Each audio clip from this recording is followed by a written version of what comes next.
नमस्कार, आप देख रहे हैं नेक्स्ट 9 पॉलिटिकल बाइट। मैं हूं आपके साथ दीपक गुप्ता। लोकसभा चुनाव 2024 को लेकर भारतीय जनता पार्टी ने उत्तर प्रदेश के 80 की 80 सीटें जीतने का दावा किया है। लेकिन इस बीच कई ऐसी सीटें हैं जो कि विपक्षी खेमे की मजबूत सीट मानी जाती हैं। उनको जीतने के लिए मजबूत से मजबूत प्रत्याशी बीजेपी चुनावी मैदान में उतार रही है। लेकिन कुछ सीटें ऐसी हैं जहां पर इस बार पेच फंसा था। उन सीटों को लेकर बहुत जल्दी सियासत समीकरण साधते हुए भारतीय जनता पार्टी ने अपने प्रत्याशी के नामों का ऐलान किया। लेकिन एक सीट अभी भी सबकी नजरों में यहां पर चर्चाओं का विषय बनी भी है और वह है केसरगंज सीट। केसरगंज सीट से ब्रजभूषण शरण सिंह ने अपनी स्थिति साफ कर दी है।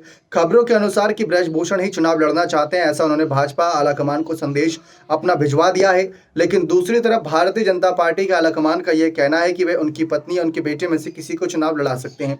इस बीच अचानक खबर सामने आई कि एमपी एमएलए कोर्ट के फैसले का इंतजार किया जा रहा ताकि ब्रजभूषण पर जो आरोप लगे थे उन आरोपों पर कोर्ट अपनी स्थिति साफ करे कि क्या ब्रजभूषण सच में आरोपित हैं, उन पर कोई ऐसा जो गंभीर आरोप लगाए गए थे क्या ऐसा कोई आरोप सिद्ध होता है या नहीं।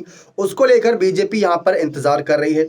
लेकिन यहां पर हम एक सवाल ये खड़ा करते हैं कि अगर ब्रजभूषण के खिलाफ जिस तरीके से मामला चला उस मामले पर बीजेपी को ही पता है कि विपक्ष उनको जमकर घेरेगा। इसके अलावा अन्य विकल्प भी कहीं ना कहीं बीजेपी ने जोर तलाशे होंगे। ऐसा नहीं कि ब्रजभूषण ही यहां पर उनकी नजरों में होंगे। जैसे कि पीलीभीत सीट पर वरुण गांधी का नाम हटाकर सभी को चौंका दिया, बदायूं से संघमित्रा मौर्य का नाम हटाकर चौंका दिया। ठीक वैसे ही केसरगंज सीट के लिए भी कोई ना कोई विकल्प जरूर बीजेपी ने तलाश रखा होगा। ये भारतीय जनता पार्टी है, चेहरे बदलती है हर सीट पर लगातार, जैसा कि आप जानते ही हैं।